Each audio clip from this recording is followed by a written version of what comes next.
Podcast Todavia. Podcast Todavia. Podcast Todavia. Podcast Todavia. Podcast Todavia.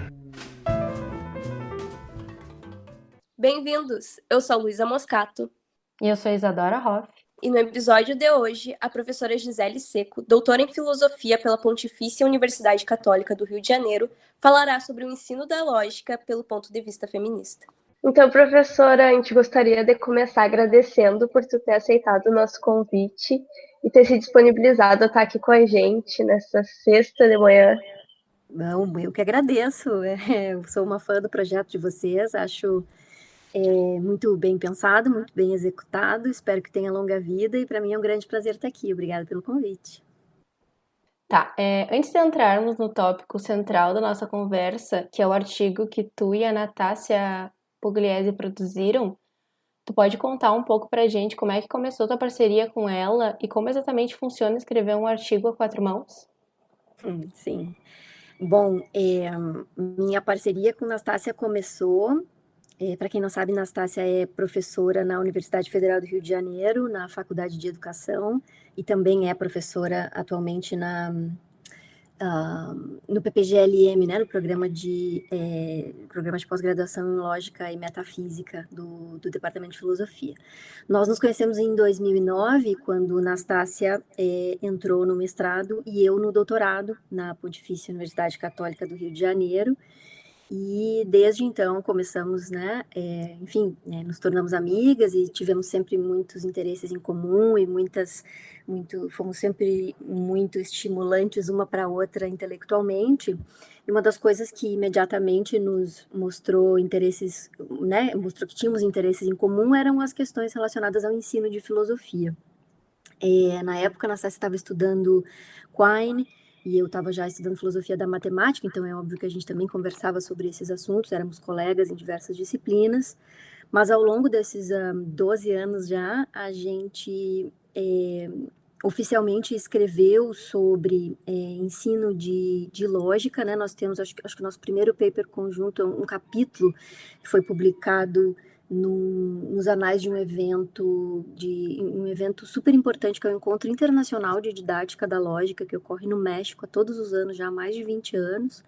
Em 2015 nós submetemos um artigo, um trabalho foi aceito, eu fui ao México e apresentei, e aí saiu a nossa primeira parceria, né, a nossa primeira publicação a quatro mãos, que foi um capítulo onde nós fazíamos uma análise de todos os livros didáticos de filosofia que constavam, né, que eram distribuídos nas escolas públicas do Brasil através do PNLD, do Plano Nacional do Livro Didático, mostrando como a lógica era abordada nesses livros, né? Essa publicação está em inglês, e já hoje em dia são outros livros, né, que estão sendo distribuídos pelo PNLD, mas nós fizemos uma análise detalhada e constatamos que quando a lógica é abordada nos livros, pelo menos naquela leva de livros didáticos, ela não é muito integrada com os outros conteúdos e mesmo competências e habilidades da filosofia, né? Esse foi o nosso diagnóstico. Então, nós fizemos... nossa parceria de escrita começou em torno de questões de ensino de lógica, né? Nastácia também veio, durante o seu doutorado nos Estados Unidos, ela veio ao Brasil para os workshops de filosofia e ensino que eu organizava na URGS, e chegou mesmo a dar uma oficina, né, de lógica e pensamento crítico, que ela ensinou nos Estados Unidos. E depois, e também foi Nastácia responsável por me apontar, né, publicações super interessantes sobre a presença de mulheres na filosofia, em especial na filosofia moderna, que é a área de pesquisa dela, né? Nastácia é uma historiadora da filosofia moderna, especialista em Spinoza, e mais ultimamente tem se dedicado a Anne Conway. Então foi assim que começou, tem seguido a nossa parceria de maneira muito feliz também. Eu já organizei livros em que Nastácia publicou, mais recentemente nós tivemos um trabalho que em breve vai sair, né, aceito também, que foi apresentado também em Paderborn, na Alemanha, num evento sobre Teaching Women Philosophers, né? E aí a gente apresentou uma proposta de leitura de uma obra de Nízia Floresta, essa filósofa brasileira do século XIX, né? Nossa primeira filósofa brasileira, não só filósofa, como também educadora, pedagoga. Nízia Floresta tem uma obra importante chamada Opúsculo Humanitário, e nesse capítulo que está para ser publicado em seguida, nós fizemos uma análise dos argumentos principais da obra do Opúsculo Humanitário, né, e sustentamos a tese de que é possível ensinar lógica lendo textos de mulheres filósofas, em especial de Nízia. Um outro texto nosso que vai sair, sobre o qual a gente vai falar, é esse, sobre ensinar filosofia desde uma perspectiva, ensinar lógica, né, desde uma perspectiva feminista. E para ir para a segunda parte da pergunta, como exatamente funciona escrever um artigo a 4 mãos, eu diria que depende do seu parceiro e da sua parceira, né? Eu já escrevi com outras pessoas também, agora mais recentemente escrevi um artigo com a Miguel Álvares Lisboa sobre uma lógica brasileira, sobre a qual eu gostaria de falar mais tarde, aí da Inês Arruda, e o processo de escrita foi distinto com o Miguel do que o nosso processo de escrita, né, de Anastácia e eu, porque nós somos já parceiras há muito tempo, nós temos uma dinâmica bastante orgânica de produção dos textos. Então, a primeira coisa que eu diria é que é muito prazeroso escrever com Anastácia, porque nós temos já uma familiaridade uma com a outra muito grande, assim. Então, a gente faz um brainstorm inicial das nossas ideias, e aí uma já propõe uma estrutura, aí a gente já vai, sempre revendo a estrutura conforme vai escrevendo o trabalho. Se é em português ou se é em inglês, também as tarefas vão se dividindo um pouco mais. Em geral, tem sido em inglês, né? Anastácia é muito bem versada em inglês, então ela sempre toma conta das correções e tudo, mas eu diria que a gente tem uma boa, é muito orgânico a nossa escrita, porque a gente está sempre pensando em termos de estrutura, e cada uma com o seu estilo vai complementando, né, o estilo da outra. Assim, eu tenho um estilo mais barroco de escrita, e Anastácia é mais objetiva, né, então ela controla o meu barroquismo, e eu acho que eu trago às vezes algum ritmo, né, mais romântico para a escrita mais objetiva dela, e assim a gente vai, né, então eu acho que para mim funciona muito bem. Já escrevi artigo com outras pessoas, como eu disse, né, mas a Anastácia certamente é a minha mais orgânica parceira. Eu gosto muito de escrever com ela, e eu, aliás, recomendo, né, para quem nunca fez esse exercício, que o faça, porque é muito interessante, é muito produtivo.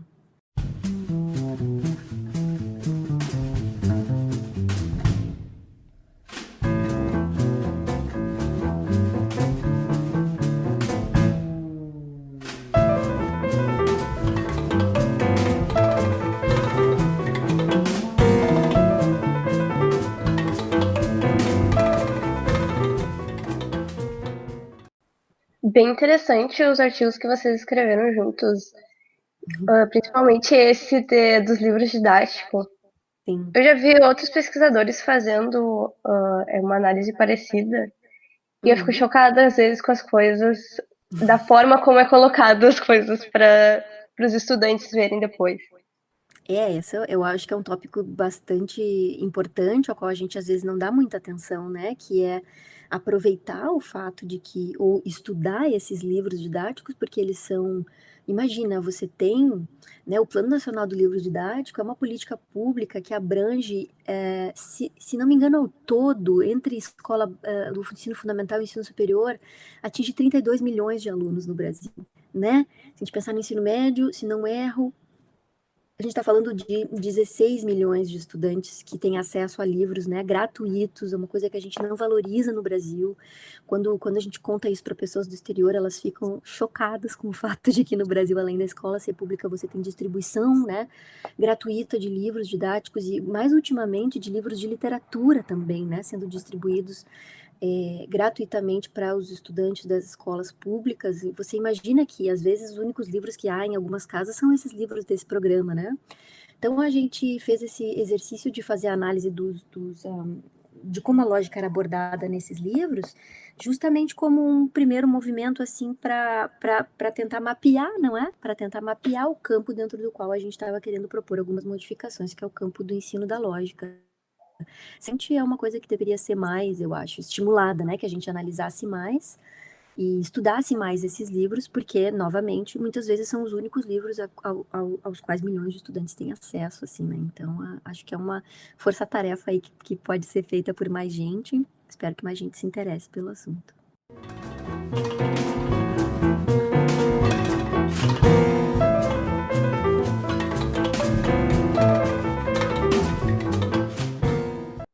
É verdade. Bem, agora vamos começar a entender o argumento de vocês no artigo. Começando pelo começo. Pelo título, Ensinar a Lógica do Ponto de Vista Feminista.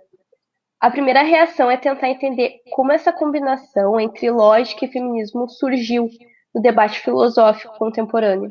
Se esse debate começa com o livro Palavras de Poder, uma leitura feminista da história da lógica, de Andrea Ney. Sim, essa é uma boa pergunta, né, para o começo, assim, a gente começar a história do começo. A lógica, todo mundo sabe, né, é uma disciplina que foi inventada pelo Aristóteles,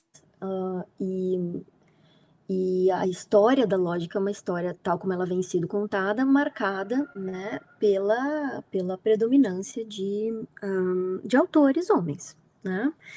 E o nosso artigo, acho que talvez seja interessante, antes de começar a falar né, responder a pergunta pela combinação entre lógica e feminismo, como é que ela surgiu no debate contemporâneo, me parece interessante narrar um pouco também como é que isso surgiu pra gente, né?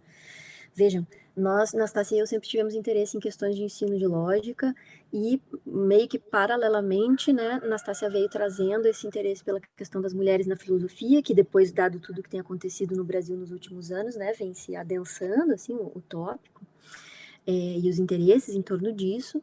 E aí o que aconteceu foi que em 2018, né, ela me falou de um evento que estava para acontecer em Minnesota, na Universidade de Minnesota, chamado Feminist Philosophy and Formal Logic. Ela mesma não podia ir, então eu fui à Universidade de Minnesota e participei desse evento, e o que ocorre é que dentre as leituras que foram sugeridas para os participantes desse evento, estava o livro da Ney, né, o Words of Power, que não está traduzido para o português, né, infelizmente, um livro de 1990, e que agora acaba de ser, a Routledge acabou de fazer uma segunda edição, infelizmente, sem nenhuma introdução, sabe? Sem nenhuma. É interessante que a Routledge simplesmente publicou o livro tal como ele foi publicado há 20 anos atrás e não teve nenhuma. 20 não, 30 anos atrás, né, gente? E não teve nenhuma, assim, um prólogo da nova edição e nem nada. Então, assim, isso para contar um pouco como que o nosso interesse surgiu por esse assunto. Eu entrei em contato com o livro da Ney através desse evento, né? E aí mostrei para Anastácia, a gente começou a estudar e começou a ter muita dificuldade com esse livro, que de fato, e aí já começo, né, aí para o centro da resposta, de fato é o livro que inaugura o debate entre as relações entre feminismo e lógica na contemporaneidade. É claro que antes a gente já tem alguns indícios de algumas críticas, em especial são críticas, as críticas anteriores são críticas um pouco mais gerais acerca da relação entre, né, a racionalidade ocidental, enfim, a ideia de racionalidade que permeia toda a ciência e a filosofia ocidentais, não é? E o quanto esse ideal de racionalidade, de algum modo, exclui as figuras do feminino e a figura da mulher, enfim, né? Então, é claro que existem antecedentes, a gente pode pensar mesmo que na obra de Simone de Beauvoir, enfim, em outras pensadoras a gente já tem essa indicação de crítica, mas de fato explicitamente a gente, né, não tem muito assim, não tem muito erro em dizer que o livro da Ney inaugura, né, o debate sobre as relações entre lógica e feminismo lá em 1990. E essa combinação, né, do modo como ela é apresentada no livro da Ney, ela é na verdade ela é uma descombinação, né? Ela é a Ney, a tese central do livro é a de que feministas genuínas, né? Feministas genuínas não têm nada que aprender com a lógica e não deveriam usar a lógica como uma ferramenta de pensamento e de prática mesmo feminista, na medida em que, ora, justamente, a lógica foi praticada historicamente por homens, no mais das vezes por homens misóginos, não é? E que, portanto, né, guardavam uma certa ojeriza a todas as questões relativas à mulher, ao feminino, E nesse sentido, vai um pouco assim o argumento da Nai, e aqui um parênteses é interessante, né? Quando a gente fala dos argumentos da Nai, a gente está falando de uma reconstrução que a gente faz dos argumentos dela, porque explicitamente o texto dela não traz argumentos, né? Ele é muito mais uma espécie de narrativa, de interpretação da história da lógica, ou esse recorte da história da lógica que ela fornece. E, bom, faz sentido pensar que ela não oferece argumentos, posto que justamente se ela está criticando a lógica, né, que é a disciplina justamente que toma conta das formas, né, que se dedica a pensar, a refletir, a analisar as formas mais adequadas de raciocínio e de argumentação, se ela oferecesse argumentos, ela estaria, enfim, né, incorrendo em algum tipo, assim, de contradição em termos. Então, quando a gente fala do argumento da Nai, a gente está falando daquilo que a gente reconstrói como sendo o argumento dela. Mas basicamente a ideia é essa, né? De que, posto que a história da lógica é uma história marcada pela presença de autores homens e no mais das vezes misóginos, então, e essa misoginia acaba se entranhando na estrutura mesma da disciplina de lógica, então, né, as feministas deveriam buscar outras ferramentas de comunicar os seus pensamentos, e aí entra essa ideia de leitura, né? Lembra que o subtítulo do livro, como tu mesmo apontaste agora, né? Acho que foi Isadora, é que o subtítulo é a Feminist Reading of the History of Logic, e essa noção de leitura é extremamente importante, né? Porque é justamente o que ela vai contrapor à ideia de raciocínio, de argumentação, né? Então, sim, se pode sem dúvida nenhuma dizer que o debate começa com Words of Power, da Nai, e tem já uma história também da recepção desse livro, né? Que é bem interessante, que a gente retoma no artigo, a primeira parte do artigo inteira, a gente faz uma retomada dessa recepção, né? Da recepção ou das recepções que o livro da Nai teve, tanto no âmbito dos escritos das escritoras feministas, não só filósofas, mas também e do âmbito de pessoas que são especialistas em lógica, que também criticaram o livro dela, né?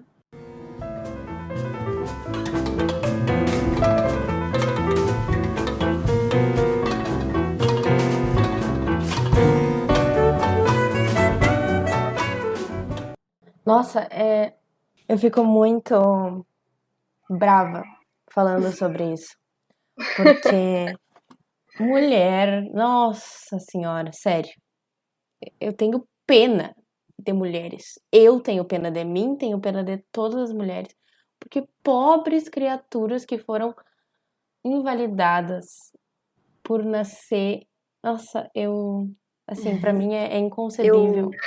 Sabe, Isadora, eu tenho uma postura hoje em dia que é a de, claro, compreender essas reações, tais como a tua, né? Essa reação de ojeriza, de às vezes, raiva mesmo, né? Outro dia, inclusive, tivemos o episódio aí da Letícia nos contando sobre o papel da raiva.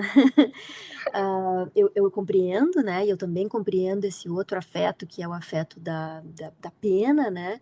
Mas, ao mesmo tempo, eu também, hoje em dia, já penso que é importante a gente lidar com esses nossos sentimentos e ultrapassá-los no seguinte sentido, não é?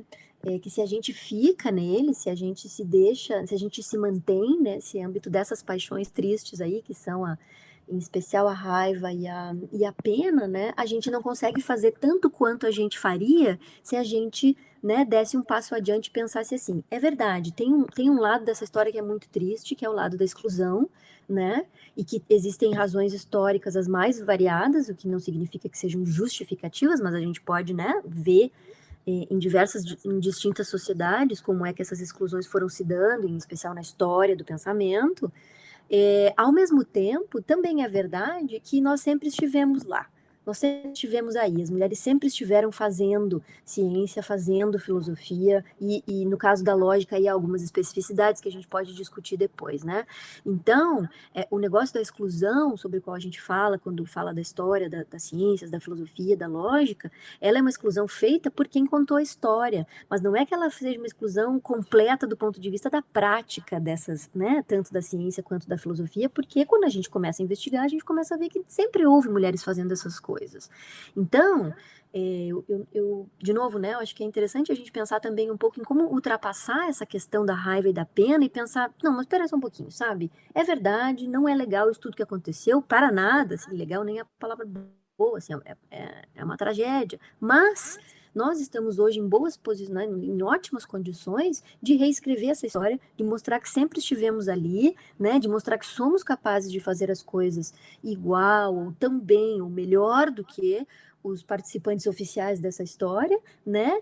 E claro, juntas é que somos mais fortes e podemos, né, enfrentar esses problemas todos, assim. Então, eu não sei, eu já estou num outro lugar agora, que é o lugar de dizer, sim, é verdade, nos apagaram, mas a gente vai voltar e vai se, né, e já está se colocando nessa história de novo, assim.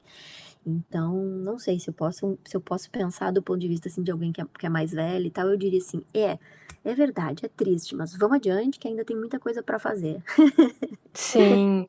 Não, eu também penso dessa forma, Uhum. mas escutando e passar, por exemplo, uma semana ouvindo tragédias que acontecem com mulheres e coisas que acontecem todos os dias, sabe? Sim, Ainda acontecem.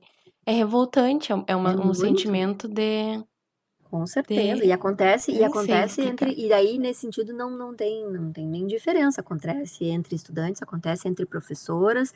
Às vezes, talvez a gente não fale muito, mas acontece com a gente também, né? Não deixa de ser revoltante. E eu acho que a questão é só o que fazer com essa revolta, né? Sim, Para não tornar dá pra ela algo ficar parado. positivo. Exato. Temos que agir.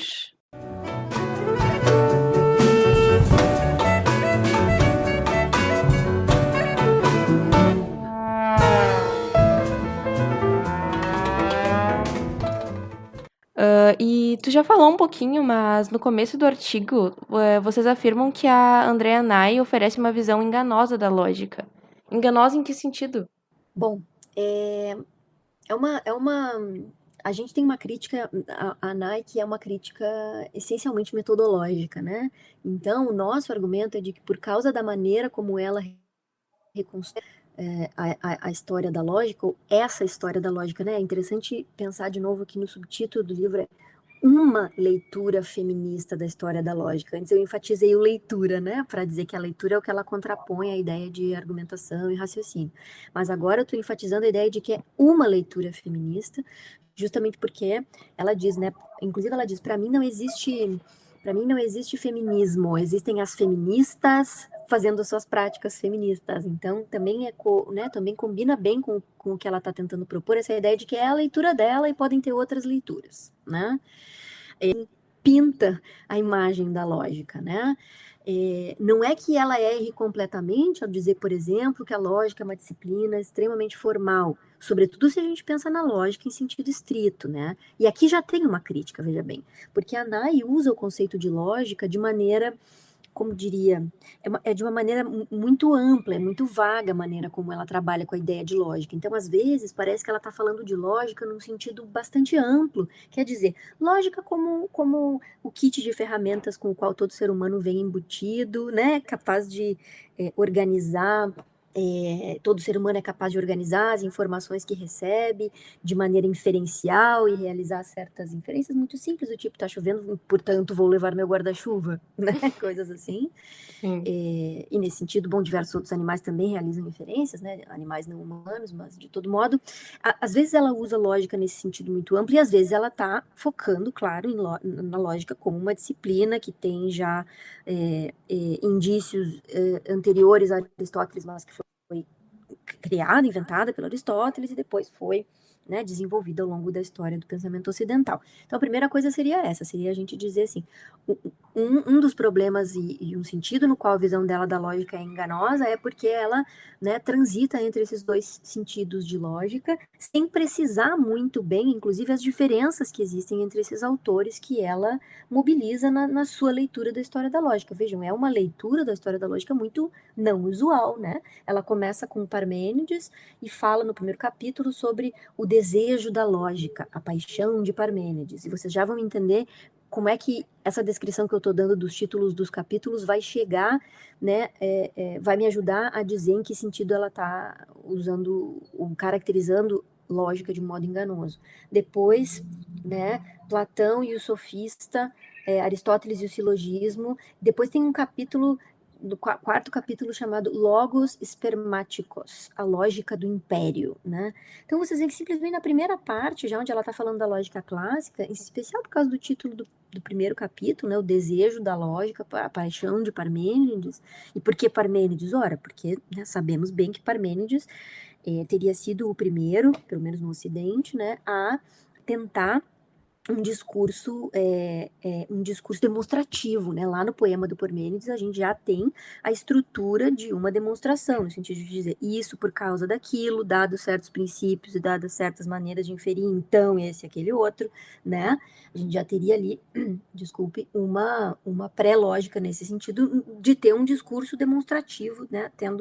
Sendo inaugurado, que depois, é claro, em Platão se concretiza de modo, inclusive, belíssimo nos diálogos, né, em que os interlocutores estão sempre, em especial Sócrates, demandando dos seus interlocutores justificativa para aquilo que eles estão afirmando ou dizem acreditar, e nesse sentido a matemática é importante já, por quê? Porque a matemática é que oferece já desde Platão o modelo do raciocínio demonstrativo por excelência, e com Aristóteles, né, aí vem a ideia de formalizar os modos de raciocinar e dessa forma, né, a partir dessas formas, poder concluir certas coisas acerca do modo como os seres humanos pensam.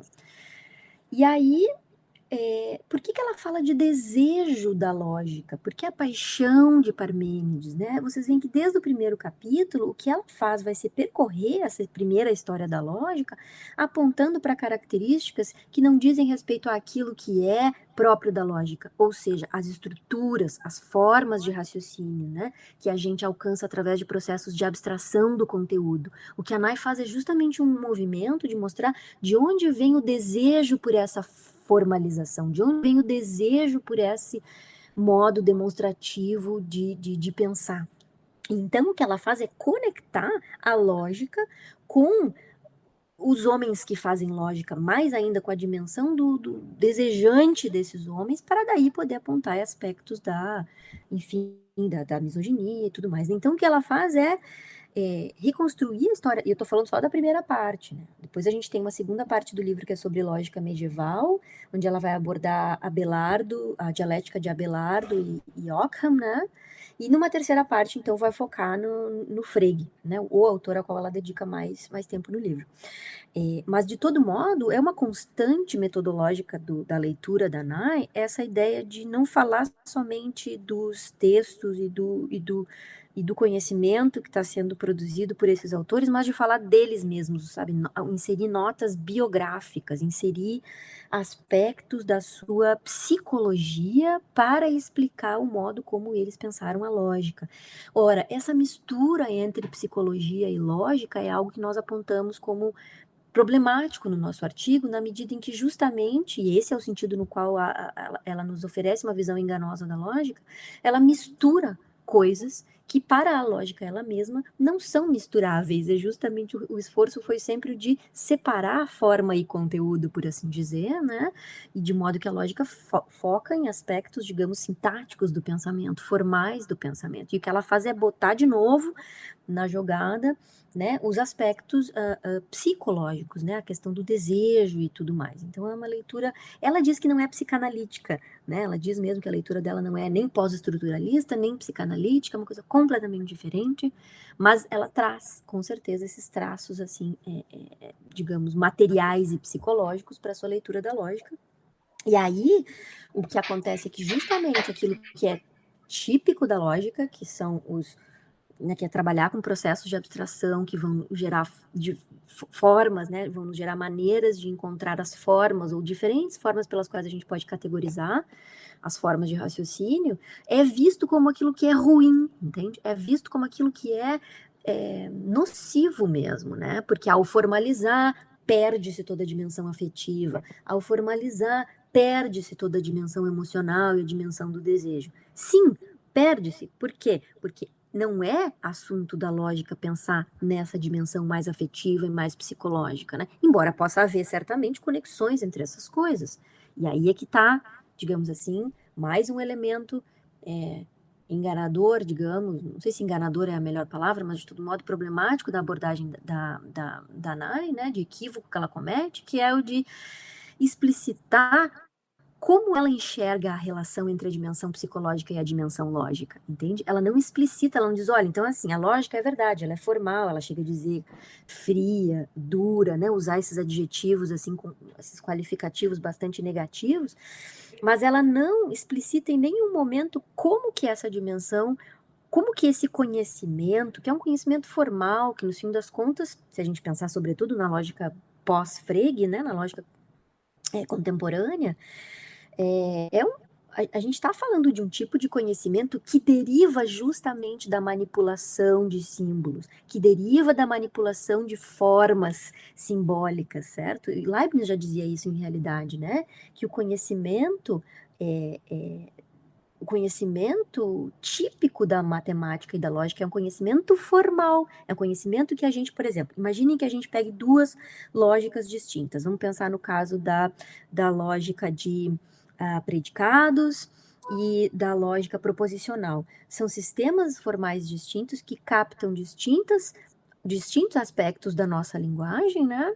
E que permitem, portanto, fazer coisas distintas. São sistemas que vão ter regras distintas, né? São maneiras diferentes de olhar para os discursos, para o discurso apofântico, né? Para o modo descritivo da linguagem. É claro que um em relação ao outro é insuficiente, a lógica proposicional não capta tanto quanto o cálculo de predicados, mas a gente pode pensar em como é que eles se combinam entre si, né? Em como é que outras lógicas podem ser feitas a partir dessa combinação, digamos assim. Ora, essa comparação entre dois sistemas distintos e o conhecimento que a gente vai obter a partir dessa comparação, ele não é um conhecimento de conteúdo de coisas do mundo, ele é um conhecimento acerca de estruturas formais, entende? Então ele é um conhecimento que em si mesmo é formal, porque ele é derivado da comparação entre outros sistemas que em si mesmos são formais, é como se fosse formal de segunda ou terceira ordem, sabe?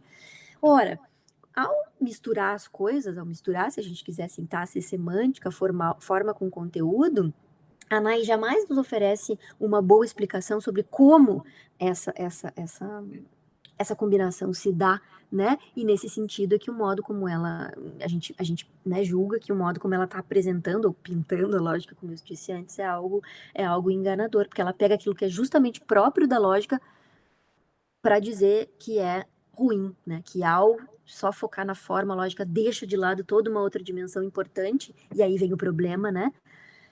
Toda essa dimensão que para ela é importante, do desejo, do sentimento, dos afetos, da psicologia, ela vai associar ao feminino, ela vai associar à mulher. Para daí, e aí vem uma outra premissa complicada que não diz respeito à lógica, mas que diz respeito ao que ela entende por mulher e por feminino e por feminismo, é que há uma essencialização, né? No fim das contas, a Nai vai dizer que a lógica, ao excluir essa dimensão, está excluindo as mulheres. E aí ela colapsa e pensa, viu? É porque a mulher tem outro jeito de pensar. Mulheres pensam de outra maneira. A lógica não é suficiente, a lógica não é adequada, não é nem suficiente. A lógica não é adequada para dar conta do modo específico como mulheres pensam. Por isso nós precisamos de outra coisa, são esses exercícios de leitura. Ora, a nosso ver, há aí um processo de essencialização, né? Nós justamente, uma das coisas que o feminismo, ou os feminismos têm feito ao longo da sua grande já história, né, é tentar mostrar que nós somos tão capazes quanto, e às vezes até melhores do que os homens em fazer aquilo que eles fazem. E ao fazer isso, e ao dizer então que a lógica não serve para as mulheres, em especial para as feministas, o que ela está dizendo é porque a gente pensa de outra maneira. Existe uma maneira, né, essencialmente distinta de mulheres pensarem e fazerem as coisas. E com isso, a nosso ver, ela está justamente dando armas para que argumentos sexistas do tipo, mulher não serve mesmo para fazer lógica, vocês nem tinham que estar aqui junto com a gente, porque vocês fazem outra coisa, vocês são muito emotivas, vocês são muito emocionais, vocês não conseguem raciocinar, né? Num certo sentido, ela está dando, assim, com esse essencialismo envolto no pressuposto, na abordagem dela, ela está dando, né, armas para o inimigo, digamos assim, a nosso ver, né? Então, mas aí isso já não diz respeito ao modo, isso já é um passo a mais da crítica, não diz respeito tanto à crítica que a gente faz ao modo como ela mobiliza o conceito de lógica, mas sim o próprio essencialismo que está no fundo da crítica dela, né? Não sei se ficou claro isso. Ficou, assim, E como se repete isso? Me lembra aquele episódio que a gente teve com a Juliana sobre ética do cuidado, Aham. que acontece um movimento muito parecido de tentar trazer uma essência, entre aspas, né, feminina. Isso. E veja que Descontexto. uma coisa que agora, desculpe, Luísa, te interromper. Não, capaz. Mas uma coisa que me faz, inclusive essa semana, né, durante a semana acadêmica, a gente mencionou isso rapidamente numa das mesas que tivemos na quarta-feira. Isso me faz pensar, né, como é que a gente fala? É tiro no pé, né, que fala, assim, o essencialismo, no fim, acaba sendo um tiro no pé, né, quando a gente diz assim, não, nós mulheres, a gente tem outra maneira de pensar, então isso, não estou dizendo que não haja especificidades no modo como nós pensamos, veja bem, o ponto é que, dependendo da ênfase que a gente dá nessa diferença, porque ela precisa também ser investigada, né, do ponto de vista empírico, a meu ver, né, então vejamos se há boas pesquisas empíricas que mostram, por exemplo, que, sei lá, mulheres praticam matemática de maneira diferente que homens e coisas do tipo, né? Existem várias pesquisas sobre isso, é só a gente se informar melhor. Mas o que elas vão te mostrar em geral é que quando meninas e meninos são educados de uma maneira, as diferenças, na verdade, em muitos casos, acabam sendo mais positivas para nós, né? Não é de um sentido de excluir, dizer, não, a gente não serve para isso. Não, é dizer, olha, tem muitos casos que a gente até faz melhor, mas enfim. Mas isso me lembrou, essa discussão sobre o tiro no pé, que é o essencialismo, me lembrou o seguinte, desde a Christine de Pizan, mas em especial numa tradição que se chamou de feminismo lógico, né? A Elsa Dorlan, que é uma autora, uma professora em Paris, ela é francesa, né? Ela escreveu um livro sobre essa tradição que ela chamou de tradição do feminismo lógico, que é uma tradição de pensadores. Começa com um homem, François Poulain de la Barre, mas depois passa por Gabrielle Souchon, a Marie de Gournay e Ana Maria von Schurman, outras mulheres do século XVI, XVII, que usam o método cartesiano para provar a igualdade entre os sexos. E usar o método cartesiano aqui simplesmente significa usar o método da dúvida, né, e tentar fazer demonstrações precisas. Veja que interessante, existe já no século XVII, depois ainda no XVIII, autoras, e isso vai estar presente na Nísia Floresta também, na nossa filósofa brasileira, né, esforços argumentativos em torno de dizer a alma não tem gênero. As nossas capacidades de raciocínio, de percepção, não há diferença, né? E justamente isso era extremamente importante para poder garantir o acesso das meninas à educação. A igualdade, entende, de acesso. Como é que você vai argumentar em favor da igualdade de acesso das meninas à educação se você não prova, assim raciocinavam eles, que nós temos as mesmas capacidades de raciocínio? Então, a ideia de que o sexo não tem... de que a alma não tem sexo, né? Que nós podemos todos raciocinar, fazer matemática, raciocinar logicamente, né? Era para essas feministas, ou proto-feministas, como às vezes são chamadas, né? Extremamente importante para poder garantir os nossos direitos iguais, né? Então vejam que, num certo sentido, o argumento da Nay e de algumas outras feministas contemporâneas, todas as que vão, de algum modo, cometer o tiro no pé do essencialismo, né? Parece um retrocesso com relação a coisas que já estavam sendo feitas lá tanto mais cedo, assim, tanto quanto eu já diria que em Christine de Pizan existe, mas de todo modo, pelo menos na tradição do feminismo lógico já existia, né?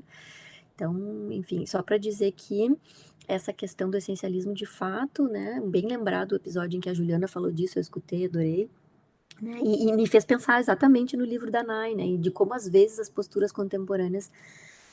algumas posturas contemporâneas acabam retrocedendo, né, e de uma maneira negativa, a meu ver, com relação a esse tópico.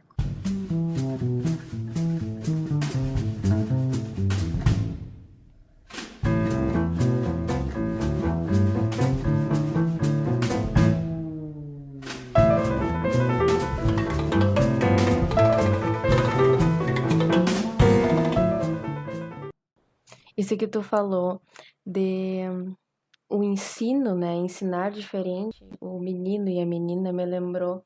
Eu acredito que seja uma metáfora, mas utilizavam esse argumento como um fato, que é que colocaram uma mulher e um homem, ou mulheres e homens, para construir um muro. E depois comparavam as fotos, né? O muro das mulheres ou da mulher impecável, não tinha um errinho. O Muro dos Homens, ok, estava lá, né? Dava pra servir como Era muro. um muro. Era um muro, isso, né? Mas nada comparado. E acredito que essa função de ensinar é muito forte para qualquer desenvolvimento, tanto da personalidade, caráter e Com o jeito certeza. com que os sexos irão se comportar, sabe? Uhum. É essencial. E Isso sabe sim que é existe essencial. com certeza, existe uma pesquisa famosa já, eu entrei em contato com ela através da professora Carolina Brito, da URGS, não sei se vocês conhecem um projeto que se chama Meninas na Ciência, lá da URGS. A professora Carolina Brito nos mostrou uma vez num dos eventos de filosofia que a gente fez, nós a convidamos, ela nos mostrou uma pesquisa que foi realizada nos Estados Unidos, né, sobre o que que as meninas e meninos gostariam de ser quando crescessem. E a pesquisa foi feita primeiro na faixa etária dos 5 aos 6 anos e depois dos 7 aos 8, ou dos 8 aos 9, né? E era muito interessante perceber como dos 5 aos 6 anos as meninas e os meninos tinham interesses igualmente distribuídos, né? Entre disciplinas mais científicas e não científicas, por assim dizer. E depois de um certo momento da escolarização, você já começa a ver um corte e perceber que as meninas começam a escolher, aspas, coisas de menina, né? E meninos começam a escolher coisas de meninos. E aí então começa toda uma série de formulação de hipóteses de por que isso seria assim. De que em algum momento da escolarização, a questão da diferença de gênero começa a aparecer, né? Inclusive enfim, desse preconceito, assim. E aí começamos a comentar, enfim, sobre isso. E uma das coisas que a Carolina nos contou foi que foi feita uma pesquisa também sobre os brinquedos para as meninas e para os meninos no Brasil. Brinquedos científicos. E o único brinquedo que tinha científico, entre aspas também, né? Brinquedos com teor de descoberta científica e tal. E o único brinquedo que era disponível naquela época, que a pesquisa foi feita e que havia meninas na capa, era um brinquedo que era um mini laboratório, né? E a menininha aparecia limpando o laboratório. Meu Credo. Deus. Então, veja bem, Meu veja que Deus. interessante, a gente, tá claro, tá dando um salto tremendo, né? Mas veja como a coisa de pensar que mulher não serve para certas coisas, né? Mulher não pensa logicamente, mulher não isso, mulher não aquilo, o que mulher faz então? Limpa o laboratório, né? Então, Meu assim, isso Deus. só para tentar, de novo, não é para dizer que não existam diferenças, mas é para pensar no quanto às vezes a ênfase na diferença acaba sendo um tiro no pé, né? Porque o que a gente, pelo menos muitas de nós queremos, é igualdade de acesso. A gente quer mais mulheres fazendo lógica, a gente quer mais mulheres fazendo tudo, inclusive para que se possa revisar, veja bem, né? Daqui a pouco eu vou falar sobre a parte interessante, porque também tem isso, né? O nosso argumento ele tem uma par destruens e uma par construens. A gente aponta fragilidades no texto da Nay, né? Na abordagem dela, mas a gente também tira algo de bom, né?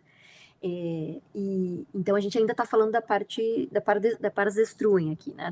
Da nossa crítica, assim. Então, para enfatizar, né, uma das coisas equivocadas é a metodologia, que ela assume, faz um recorte problemático, insere na noção de lógica coisas que não dizem respeito à lógica, e entretanto, outro dia eu conversava com um colega, ele dizia, mas talvez seja verdade que a lógica pudesse ser mais atenta a essas coisas e tal. Então eu falei, não, é claro que sim, mas aí que a gente precisa ter mais mulheres fazendo lógica, e não só mulheres, né, gente? A gente pode pensar aí toda a questão da interseccionalidade, a gente precisa de mais diversidade no âmbito da lógica, assim como a gente precisa de mais diversidade em diversos outros âmbitos. Para quê? Para que, por exemplo, a própria noção de lógica possa ser revisada. Não, vamos discutir melhor isso aqui. Será que, né? Será que não dá para a gente, de fato, pensar numa lógica que não seja tão formal? Né? Será que sim? Será que não? Isso não pode ser feito simplesmente por imposição de uma ideologia, entende? Não, olha aqui, ó, o feminismo tá aqui agora, então vamos chegar, vamos destruir tudo, vai ter que ser diferente. Não, só um pouquinho. Muito bom. Vamos, pelo contrário, vamos fazer assim, vamos trazer mais gente para cá, vamos discutir. Isso que a gente precisa de mais gente fazendo lógica tradicional, para que depois seja possível discutir se isso pode ser ampliado, se isso pode ser modificado, né? Eu acho que esse é um ponto importante também.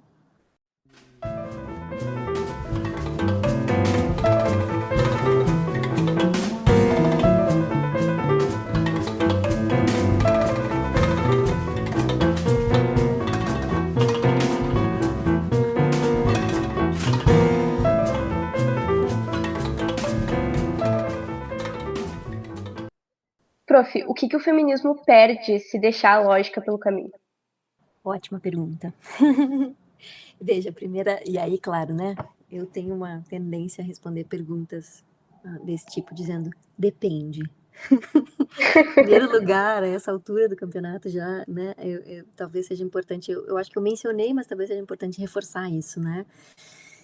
O feminismo, a gente sabe, é complicado, né? Falar assim no singular, né? A gente fala por hábito linguístico e tudo mais, mas a gente sabe que o que existem são feminismos, né? Diversas maneiras de praticar, diversas tendências, diversas discussões e tudo mais, né? Então, a resposta que eu vou dar vai ser, em primeiro lugar, lembrando isso, e também lembrando que lógica, igualmente, né? A gente, como disse antes, tem lógica no sentido amplo, lógica no sentido estrito, da disciplina, que estuda as formas válidas de inferência, e dentro dessa disciplina também diversas diferenças, mas de todo modo, eu acho que o que a meu ver, a nosso ver, enfim, veja, e é um movimento duplo aqui, tá? Uma coisa, o nosso argumento é dizer assim, o nosso argumento no texto, e a coisa que a gente por enquanto está focando, é a ideia de que a lógica, em especial o modo de ensinar a lógica, se beneficia, né, de uma perspectiva feminista. O que a gente está entendendo aqui por perspectiva feminista? Algo muito amplo, que seria dizer, prestar atenção nas demandas das mulheres, demandas por igualdade de direitos, demandas por igualdade de acesso, demandas por justiça, né, e liberdade com relação a se ser quem é. E aí, nesse sentido, o feminismo se amplia e vai muito mais além do que a luta das mulheres, a gente sabe, né?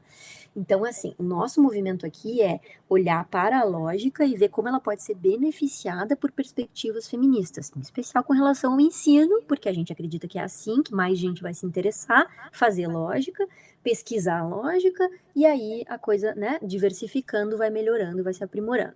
Existe uma outra maneira de ver as coisas, que não é desde a lógica como que o feminismo pode ajudar, ou os feminismos, ou a perspectiva feminista pode aprimorar a lógica, mas tem o contrário, que seria pensar em como é que as práticas feministas podem ser aprimoradas a partir, né, dos conhecimentos e das práticas lógicas, porque eu também acho importante lembrar que lógica não é uma teoria simplesmente, lógica também é uma prática, né? Lógica é algo que, se a gente lembra lá de como é que a gente aprende na faculdade, é que nem matemática no sentido de que a gente tem que fazer muito exercício, seja para aprender os sistemas formais, os cálculos, seja para argumentar bem, a gente tem que argumentar várias vezes, a gente erra, né? Então a lógica também é uma prática, tem uma dimensão prática, e é por isso que eu gosto muito da defesa que o Nietzsche faz da lógica, que ele diz que a lógica tem que ser aprendida como uma espécie de dança. Ora, não se aprende a dançar senão dançando, né? Não se aprende lógica senão aplicando a lógica. E feminismo também não é só uma teoria, pelo contrário, né? Feminismo é algo, é uma prática que envolve essas ideias de liberdade para você ser quem você é e não ser perseguido, você ter direitos, certos direitos garantidos, iguais e assim por diante, né? Muito bem. Então, agora a pergunta que vocês estão me fazendo é sobre a relação, sobre o que o feminismo perde se deixar a lógica pelo caminho. Ora, a meu ver, uma resposta, o início da resposta já foi encaminhado anteriormente quando eu disse que se a gente assume a ideia de que tem uma maneira específica das mulheres pensar, se a gente cai, né, em alguma forma desse essencialismo, a gente já perde a questão da igualdade, né? Ou em alguma medida, a gente já perde a dimensão da luta pela igualdade, pelo menos de, por exemplo, acesso bom, então meninas não precisam estudar matemática, meninas não precisam, né? A gente não precisa ensinar matemática para as meninas, já que elas pensam de outra maneira e tal. Então, antes isso já foi indicado, assim. Nesse rastro, a gente pode pensar assim, ora, sendo uma prática política, em primeiro lugar, né, o feminismo é uma prática política cotidiana, a gente exerce o feminismo na nossa vida, a gente exerce o feminismo quando a gente diz pro pai, pro tio, pro vô, tio, essa piada aí não dá, né? Olha bem, olha o que, isso e aquilo. Assim, coisas pequenas, uma vitória feminista quando a gente convence, sei lá, o macho da casa lavar a louça e fazer daquilo uma coisa constante e não achar que está fazendo um favor. Não é assim? Desde essas pequenas coisas até a Lei Maria da Penha, né? Então vejam que que os feminismos aí, as práticas feministas vão de coisas pequenas e cotidianas até, né, legislações e tudo isso. Sendo uma prática política, com todas essas dimensões que vão desde o pessoal até o geral, ao público, ao político, o feminismo em larga medida depende de processo de argumentação, Como você convence o macho da casa a lavar a louça e a ele... Como que você faz ele entender que aquilo não é um favor que ele está fazendo? Porque a casa é de todo mundo, né? Veja, você tá aqui, você tá se beneficiando, a gente faz isso, faz isso. Entende? Vai ter que entrar um jogo de dar e pedir razões aí. Não vai? Nossa, ter que explicar isso é muito absurdo. Mas você sabe que Ah, justamente é como é que fala? Que o diabo mora nos detalhes, né? É sim algo que a gente tem que fazer também pelo seguinte.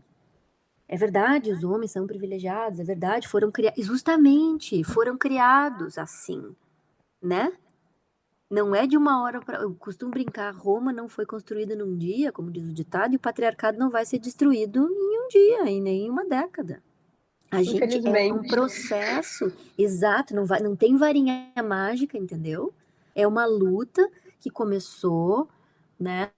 Sei lá, se a gente, dependendo de como a gente olhar, uma luta que começou há milênios, mas que com relação a gente conta a história do feminismo, começou num determinado momento da história com a luta enfim, sufrágio e todas essas coisas, vem se modificando, vem se aprimorando, se diversificando a cada dia, e em larga medida depende de processos argumentativos. Vejam que eu estou dizendo em larga medida.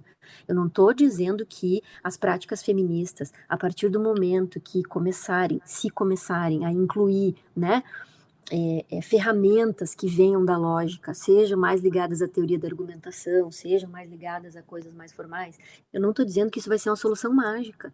Eu não estou dizendo que as práticas lógicas, ao serem incorporadas às práticas feministas, vão ser a solução final. Isso não existe, né? O que existe, a meu ver, e agora eu estou falando por mim, né? É que se a gente consegue incorporar melhores práticas de argumentação nos nossos discursos, a gente qualifica o debate, sabendo que nem sempre é possível debater, sabendo que quando se trata de política, né, estão sempre em jogo paixões, afetos, e aí nesse sentido, talvez a retórica seja mais interessante do que a lógica, né? Talvez seja preciso que a gente retome lá o bom e velho e misógino Aristóteles e leia a retórica das paixões, né? Lê as paixões da alma, lê e começar a pensar de novo como é que se fazem essas adaptações do orador, dependendo do público para o qual ele está falando. O argumento que eu vou apresentar para as minhas manas feministas numa reunião interna do nosso movimento, o modo como eu vou argumentar lá, não é o mesmo modo como eu vou argumentar na Câmara de Vereadores quando eu estiver defendendo, sei lá, entendeu? Uma lei no município para acesso a itens de higiene menstrual, digamos, né? Que é uma pauta feminista por excelência. Por que que não se distribui gratuitamente para, sei lá, pessoas carentes e absorventes, né? Ah, mas por que deveria ser assim? Bom, porque nem toda mulher menstrua, é verdade, porque existem mulheres que não menstruam, né? Seja porque são mulheres trans, enfim. Mas é uma parte bem importante da vida de boa parte das mulheres que elas menstruem, certo? Todos os meses, quanto por mês gasta uma mulher em itens relacionados à sua menstruação? Quanto isso impacta na vida das pessoas carentes, né? Toda essa discussão relacionada a esse tópico, que para mim é muito caro, né? Que é a questão da menstruação e da educação menstrual e tudo isso, né? Quando eu for argumentar lá com os vereadores, porque é isso que, né? Eu vou ter que, vejam bem, eu vou ter que apresentar argumentos, eu vou ter que apresentar fatos, eu vou ter que encadear esses fatos de uma maneira lógica, com uma boa dose de retórica, é verdade, né? Mas o tipo de argumento que eu vou fazer lá não é o mesmo tipo de argumento que eu vou fazer entre nós, né? No nosso grupo aqui que estamos lutando por isso, porque estou com outro público. Ora, isso é um tópico da retórica tradicional, né? Como é que você lida com as paixões da audiência, como é que você adequa o seu discurso de acordo com a audiência que você está vindo. Nesse sentido, eu diria que o feminismo perde, ou pode perder, o que ele perde ao deixar práticas lógicas de lado é uma espécie assim, de empoderamento das nossas práticas argumentativas, certo? E aí não é só com a lógica, eu acho que a questão, por exemplo, da retórica clássica e da retórica, enfim, não só clássica, né, que no século XX teve uma retomada dos estudos de retórica, super importante, podem nos ajudar muito. Né? Eu acho que tanto a lógica quanto a retórica têm a contribuir com as práticas feministas na medida em que elas vão nos ajudar a qualificar o nosso modo de nos comunicar com diferentes audiências.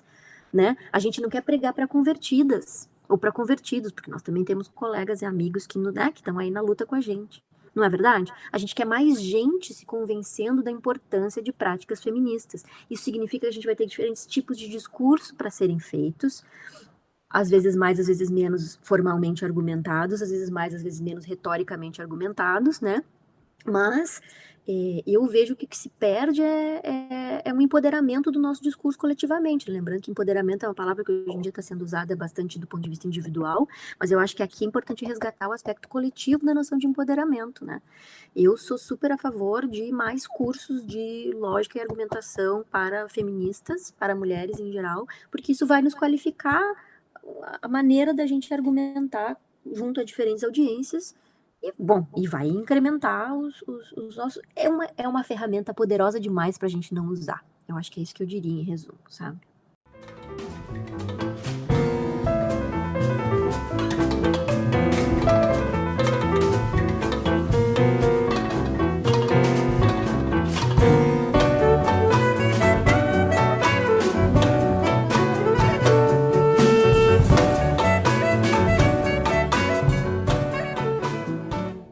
Terão pessoas que a gente vai precisar explicar o que é feminismo e por que não é contrário ao machismo, e terão pessoas que a gente pode conversar sobre qual é o papel da pornografia na sexualização das mulheres.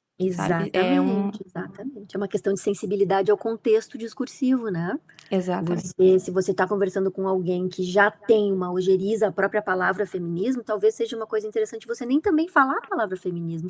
Conversa com essa pessoa, sem nem dizer a palavra feminismo, mas porém, né? Trazendo os elementos, conversando, e outra coisa que eu acho interessante também é esse aspecto dialógico, né? Que é a gente não também ficar pregando, entende? É a gente aprender a escutar o outro com o qual a gente não concorda e que não concorda com a gente, sabe? E aí também a lógica pode ajudar, porque existe um campo chamado lógica dialógica, né? E agora me lembro da Márcia. A Márcia Tiburi tem trabalhado com essa ideia de feminismo dialógico também, né? Então, por aí você vê, tem várias conexões possíveis que eu acho que a gente não deveria abrir mão de experimentar para ver se elas melhoram ou não, porque também aqui não se trata de dizer tem que ser, o feminismo tem que incorporar a lógica. Eu diria, vamos tentar, vamos fazer experimentos, né? E aí, se rolar, a gente usa mais, se não, a gente troca de instrumento. É isso. Sim, não, mas eu acho que tem uma potência, como tu mesmo falou, uma potência gigante. A gente conseguir estabelecer uma conversa que vai além de uma imposição. Exato. Mas também se manter calmo quando tem os ataques, que são... Exato, que é a parte mais difícil, né, Luísa?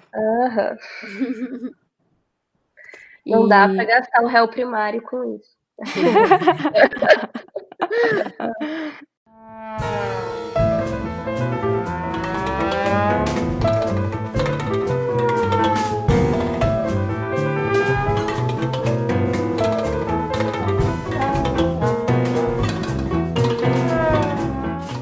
E, professora, tu acha que a lógica pode ser um instrumento útil para identificar afirmações sexistas em textos filosóficos?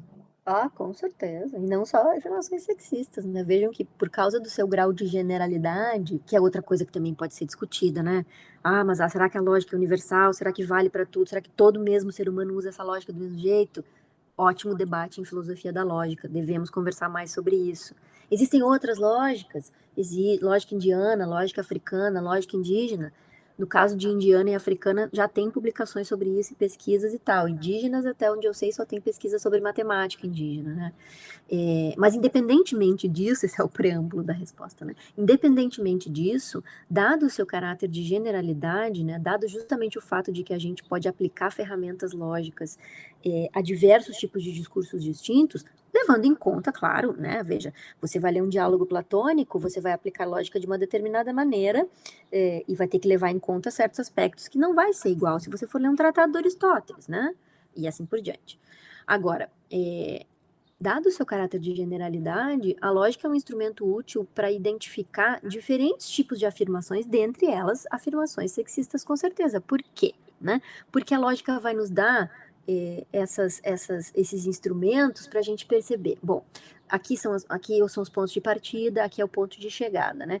Será que teve alguma coisa que foi incluída daqui para cá? Ou melhor, qual é o pressuposto? Porque uma coisa que a gente faz em lógica é assim, uma coisa a gente vai simplesmente reestruturar os argumentos, tá? Como eles são, a gente encontra o argumento, a gente reestrutura. Diz, olha, essas são as premissas, essa conclusão serve de premissa para um próximo raciocínio e assim por diante, né?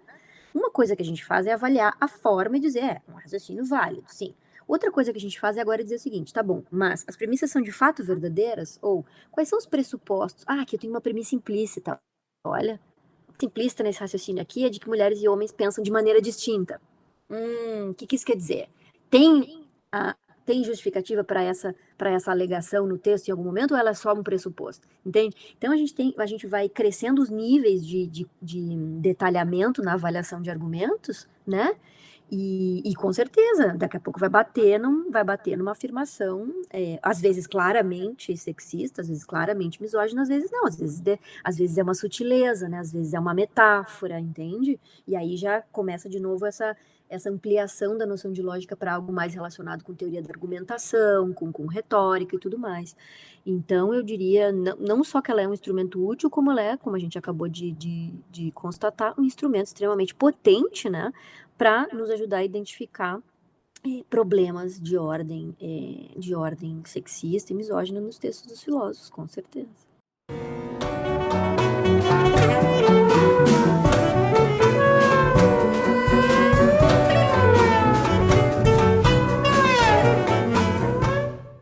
E, prof, o quanto que é complicado revisar essa história da lógica e da filosofia analítica de um ponto de vista das mulheres?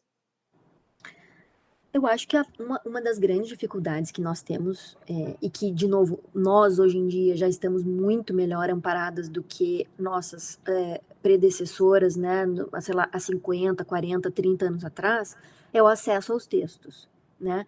Porque a ideia de revisar a história tanto da lógica quanto da filosofia analítica, que ideia é essa? É fazer pesquisa histórica, né? Como é que eu posso pretender revisar uma história que eu tô dizendo que é falha, que eu tô dizendo que, né, como assim não tem mulher aqui, né? Se a gente sabe que tinha, porque a gente ouviu falar. Então, mas agora, onde é que elas estavam? O que elas estavam fazendo?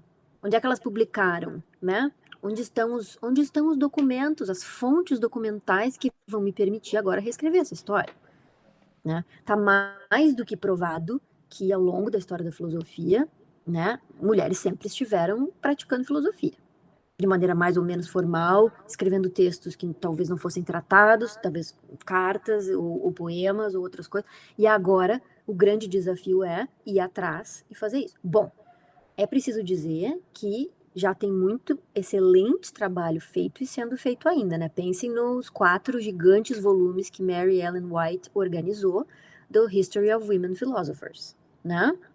Que tem lá na biblioteca do Putin, como diz um amigo meu. Aquilo, um trabalho monumental, que foi feito, começou a ser feito nos anos 80, acho que, se não me engano, o último volume foi publicado em 94, né? Em que, assim, aquilo é uma fonte absurda. Aliás, eu preciso deixar anotado aqui que eu tenho que pedir na biblioteca. Eu quero pedir para que a gente compre isso, né? Tá aberta a possibilidade de comprar livros na nossa biblioteca, eu tenho que fazer isso. Né? Então, assim, veja, hoje em dia nós temos os 4 volumes da história das mulheres na filosofia da Mary Ellen White, a partir do qual a gente já tem, entendeu, um mapeamento e que aí a gente pode especificar aqui e ali. Uma coisa que, por exemplo, ainda não foi feita, que está sendo feita, é o resgate das mulheres na história da lógica e da filosofia analítica, né, que é justamente a pergunta de vocês. E aí, de novo, o que é complicado é ter acesso aos textos, né? E aí, vejam bem, pensemos no caso, eu vou dar 2 exemplos, tá? No caso da história da filosofia analítica, eu sei que tem um trabalho excelente sendo feito pela Frédérique Janset-Loré, lá na Inglaterra, né? Eu conheci ela nesse evento que eu falei para vocês antes, lá de Minnesota. A Frédérique apresentou um trabalho sobre a Emily Constance Jones, que foi uma estudante do Peirce, do Charles Sanders Peirce, que tem resultados originais sobre silogística, né, de lógica e tudo mais.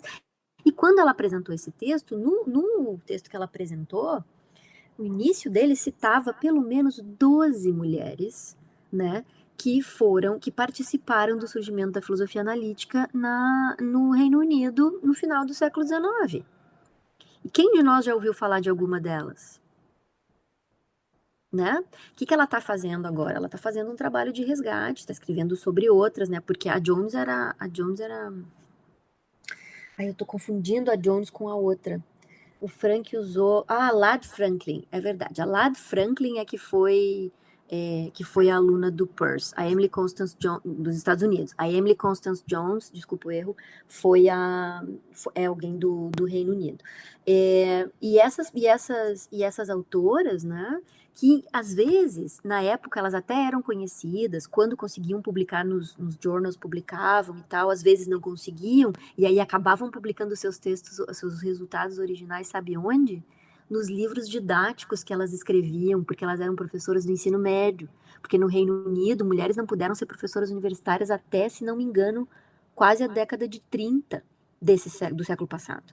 Então elas eram mulheres, professoras de lógica, professoras de filosofia, ensinando no que equivale ao ensino médio lá, e escrevendo livros didáticos nos quais se encontravam seus resultados originais. Então, se a gente quiser reconstruir a história dessas mulheres no início da filosofia analítica, a gente precisa acesso a essas fontes. Onde é que elas estão? Estão lá nas bibliotecas no Reino Unido e tal. Então, eu sei que esse trabalho está sendo feito lá, né, pela Frederique e outras colegas do Reino Unido. Aqui, pra gente, na América Latina, né, esse é o segundo exemplo, como é que a gente faz? Se a gente quiser agora pensar na tradição analítica na América Latina e o papel das mulheres na tradição analítica na América Latina. Mesma coisa, nós precisamos fazer um mapeamento inicial. Já que teve professoras, né? Como é que elas se inserem? Então, por exemplo, tem um verbete sobre a tradição analítica na América Latina escrito pela Diana Pérez lá na Stanford Encyclopedia of Philosophy. E lá e olhar, ela menciona diversas mulheres, mas ela, por exemplo, nem menciona a Aida Inês Arruda, que é uma importantíssima lógica brasileira, porque foi a principal parceira intelectual do Newton da Costa, que é o criador da lógica paraconsistente, né? Existe, e todas as pessoas, né, que sabem um pouco de história da lógica no Brasil sabem da existência da Aida Arruda, né? Existe, e aí nesse sentido nós temos muita sorte, existe um fundo aí da Inês Arruda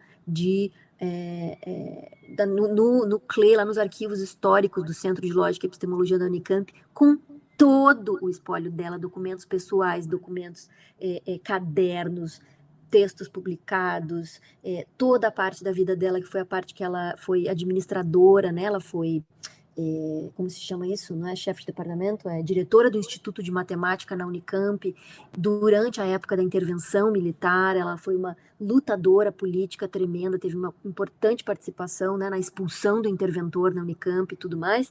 E quem é que já ouviu falar de Aida Arruda? Assim, de novo, quem é da comunidade lógica brasileira, em especial quem é vinculado ao desenvolvimento da lógica paraconsistente, não só conhece ela, como desenvolveu alguns dos seus trabalhos originais e tudo mais, né? Mas quando a gente estuda lógica na graduação, quem é que nós ouviu falar das lógicas brasileiras? Eu tô falando da Aida porque ela é o caso mais, assim, né? Ela é uma das figuras mais importantes da lógica brasileira, reconhecida entre os pares e que ninguém nunca ouviu falar, né? Nesse sentido, quero também louvar ao meu colega e professor de vocês, professor Frank Salter, que depois que nós começamos com isso, também sempre muito interessado, já num curso de Lógica 3 dele, já fez uma aula sobre as lógicas brasileiras, falou da Ida, falou da Ítala, do Otaviano, falou da Leila Puga, falou da Andréa Loparic, e aí a gente começa a fazer, gente, estivemos sempre aí, né?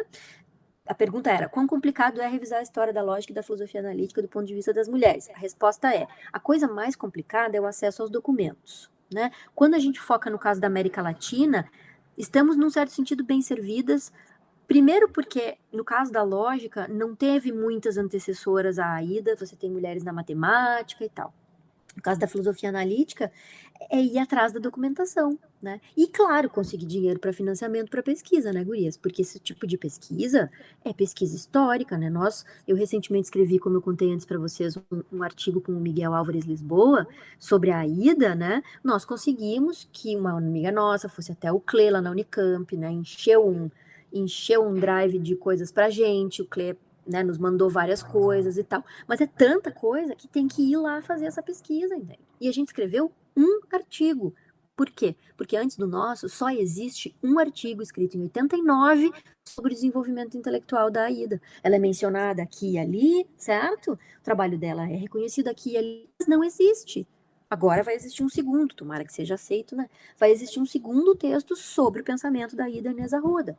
Então, primeira coisa que é complicada, ter acesso aos documentos. Segunda coisa, ter dinheiro para fazer pesquisa. Eu preciso de bolsistas, eu preciso de bolsistas que possam ir lá para a Unicamp para estudar, né? Eu preciso de gente que... Agora, por exemplo, o trabalho da professora Andréa Loparic. Estamos organizando algo para a Andréa Loparic. Tem um texto da Andréa em francês. Alguém precisa traduzir o texto da Andréa do francês para o português ou do inglês para a gente, entende? Então são essas coisas assim, eu diria. Por quê? Por que isso que são as coisas mais complicadas? Porque vontade já existe, né? Vontade já existe de diversas pessoas. Agora a gente precisa de condições para fazer a pesquisa, eu diria. E claro, aí tem a resistência, né? A resistência de alguns colegas que lá vem elas. Né? Não só estamos indo, como não iremos embora. Então, mas isso aí, como eu disse, isso aí a gente tira de letra porque não tem mais volta, né? Sim, ai. Não, e tá diminuindo os recursos, parece que a gente tá vendo cada vez uma situação mais complicada.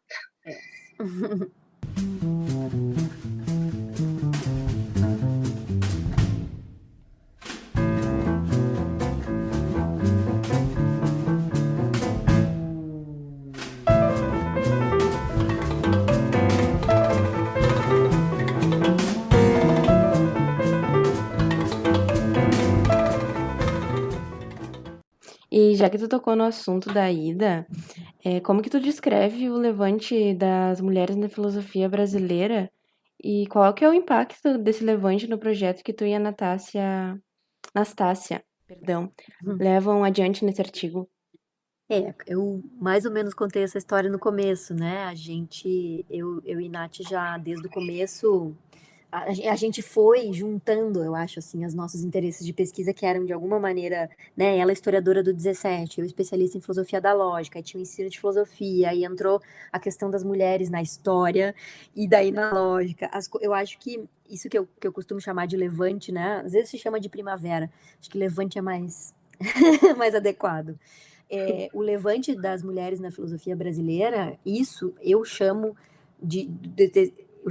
eu nomeio o fenômeno que aconteceu a partir de 2016 com a publicação dos dados que a Carolina Araújo, né, recolheu sobre a presença de mulheres na pós-graduação, subsequentemente a criação do GT de Filosofia e Gênero e o boom que teve depois disso, né, a quantidade assim, de eventos, de publicações, de grupos sendo criados, aí a Rede Brasileira de Mulheres Filósofas, agora foi criado o GT de História, né, de Mulheres na História da Filosofia, enfim, e não tem mais volta, né, então isso nos mobilizou, isso nos mobiliza, e eu acho que veja que 2016 é o ano do Levante e é o ano que sai publicado o nosso texto sobre como a lógica é abordada nos livros didáticos, né?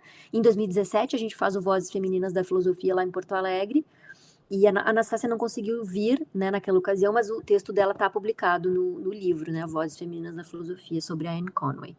E eu acho que o impacto foi mesmo, eu acho que o Levante permitiu que a gente daí, sabe, juntasse tudo, assim, juntasse todos os nossos interesses em torno da questão das críticas feministas à lógica e de como essas críticas feministas, apesar de ter falhas, né, como é o caso da Nay, tem algo de importante para nos dizer. E aí eu gostaria então o impacto foi esse, assim, né, ele foi um impacto muito mais no sentido de reorganizar os nossos interesses comuns de pesquisa em torno disso. Já vai sair, então, o artigo sobre a reconstrução dos argumentos do opúsculo humanitário, e agora esse sobre o Teaching Logic from a Feminist Perspective. E eu gostaria de deixar claro aqui, então, que a gente enfatizou antes, né, sobre a crítica ao livro da Nay, a gente enfatizou antes a parte mais da crítica mesmo, do que a gente acha que está ruim. Mas, né, o nosso argumento central no texto é extraído de algo que nós consideramos que é positivo na abordagem da Nay, que é justamente o fato de que a introdução do livro dela nos fornece, né, elementos muito significativos para que a gente faça uma crítica do modo como a lógica é ensinada, em especial nas graduações de filosofia. né? Porque apesar de existirem vários problemas na reconstrução que ela faz da história da lógica, esses problemas metodológicos sobre os quais nós vimos conversando, né? Tem ali o apontamento de fatos que são verdadeiros para a maioria de nós, né? Que nós somos poucas nos cursos de filosofia, em especial que nós não nos sentimos confortáveis nos cursos de lógica, quando não porque o professor não necessariamente porque os professores sejam misóginos ou porque eles sejam problemáticos pessoalmente, mas porque aquilo que nos é ensinado, né, é essa lógica tradicional que não incorpora a dimensão da participação das mulheres. Agora, por que isso é feito também? Porque não existe pesquisa em torno disso, né? Então também a gente tem que tomar cuidado quando a gente exige que o nosso professor, porque você não tem mulher aqui no seu programa. Sim, mas de onde é que ele vai tirar também se não tem pesquisa sobre isso? É claro que ele pode ir atrás, como eu acabei de contar que o professor Frank fez, né? E criou uma aula sobre as lógicas brasileiras e tudo mais. É claro que dá para fazer a pesquisa, mas aí entra justamente na questão do complicado que é revisar a história da lógica, né? Que material que o professor de lógica vai ter para oferecer para os alunos, né? Mostrando a participação de mulheres lógicas. Nos livros didáticos ele não vai encontrar. Nos livros de introdução à lógica, dificilmente vai ter, sei lá, uma menção a Ruth Barkham Marcus, de repente, né? Ou, sei lá, vamos ler a filosofia das lógicas da Susan Haack. Mas não tem muita coisa. Então, assim, tem muito trabalho ainda para ser feito, mas, seja como for, a Nay, ela aponta para o fato de que, em geral, as mulheres não se sentem muito confortáveis quando leem as histórias da lógica ou quando fazem aula de lógica, porque não se enxergam ali, né? E porque, em geral, não há uma sensibilidade da parte dos professores para incorporar essa demanda por representatividade, Quer ver uma coisa simples que dá para mudar no ensino de lógica? Isso a Frederique Jansen-Larrey também fala num texto dela de 2015, né, sobre como fazer espaço para as mulheres nas aulas de lógica. Ela diz, olha, os exemplos que são utilizados de argumentos, né, nas aulas de lógica, por que todo homem é mortal, Sócrates é homem, Sócrates é mortal? Por que não pode ser o nome de uma mulher? É uma coisa boba que parece, né? É uma coisa bobinha, assim. Por que que os exemplos sempre são nos livros de lógica, sempre é o John e o Jeffrey? Por que que a gente não usa, por exemplo, na hora de reconstruir argumentos filosóficos, textos de mulheres filósofas, como a gente está propondo eu e Nath no caso da Nísia, né? Então, há pequenas modificações na didática da lógica que podem ser feitas, e é isso que a gente extrai de positivo do livro da Nay. Essa crítica à didática, essa crítica ao modo como a lógica é ensinada. Porque é o nosso argumento que se a lógica for ensinada de uma maneira mais inclusiva, mais pessoas farão lógica, e a lógica vai se tornar um campo mais diversificado, tanto do ponto de vista das pessoas que praticam, quanto do ponto de vista dos próprios conteúdos e das coisas que são ensinadas, né? Então, eu diria que eu diria tudo isso para falar um pouco sobre o impacto do Levante no nosso trabalho.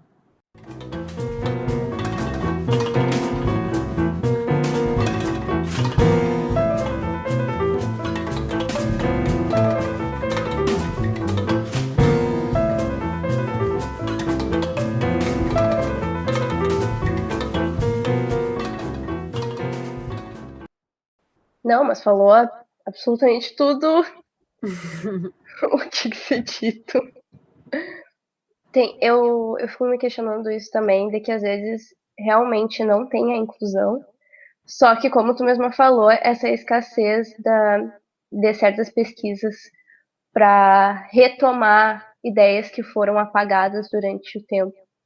Sim, fazem muita diferença, né? Então é por isso que, de novo, se trata de, infelizmente, muitas vezes a gente tem ânsia por mudar tudo muito rápido, mas é um trabalho de formiguinha, né? Então, é manter permanentemente a atenção, manter permanentemente a demanda professor, será que não dava para incluir aqui uma mulher no seu, né? Essa discussão tem que ser feita entre os estudantes e os professores, sempre levando em conta o fato de que as transformações são feitas num ritmo muito mais lento do que a gente gostaria, inclusive porque a gente não quer simplesmente mudar, a gente quer mudar com qualidade, né, gurias? A gente não quer simplesmente agora, então olha aqui, não bota uma mulher aqui, ó, só porque ela é mulher. Não, peraí, só um pouquinho. Sim. Né? Vamos pensar, vamos botar uma mulher aqui, mas uma mulher que falou um absurdo ou uma falsidade, ups. Ou então vamos botar e daí vamos dizer assim, olha, aqui tá falso, veja, mulheres também podem dizer coisas falsas, olha que loucura, nem tudo que a gente fala é verdade. Então, né, eu acho que sim, mas ao mesmo tempo, tá melhorando, sabe? Aos poucos tá melhorando. Eu diria que isso já é uma consequência do levante, sabe? Observem no próximo semestre quantos colegas já vão mudar os seus programas e já vão inserir mais mulheres. Os meus colegas, eu tenho, assim, já me relatam que estão indo atrás, às vezes até me pedem uma bibliografia e tal. Então, de novo, o patriarcado é uma construção de milênios, sabe? A gente não vai mudar de uma hora para outra, por isso é que a gente precisa permanecer juntas, né? E fazendo os nossos esforços coletivos constantemente. Essa demora não tá fazendo bem pra minha ansiedade. Meditação faz bem.